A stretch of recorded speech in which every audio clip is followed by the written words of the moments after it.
In this video, we are going to show you how you can run Manus AI locally on your computer. Now, for the most part, for most people, Manus AI, kind of like ChatGPT, Gemini, Grok, we use it on our browser, right? But you also have the option to run it locally by downloading the app or the software. So how do you do that? You go to Manus AI, and then once you are in your Manus AI account login, there's going to be an option that is going to be sliding down here on the bottom of the screen right here that will say download Manus AI for Windows or Mac OS. So click on it. It's going to bring you to this page right here, this pop-up, I mean.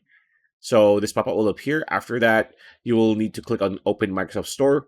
So it's going to open this tab right here and bring you to the Microsoft Store. So you will need to log in if you're not logged into your Microsoft account. Once you do that, you need to click on download. Once you click on download, it's going to appear and download the file installer here on your download history. All you need to do is click on this, and it's going to be straightforward. After that, you can now use Manus AI locally and use it alongside your local files on your PC. So pretty much it. That's a video. Hope you liked it. Like, comment, share, subscribe. Ring that bell icon. We'll see you on the next video.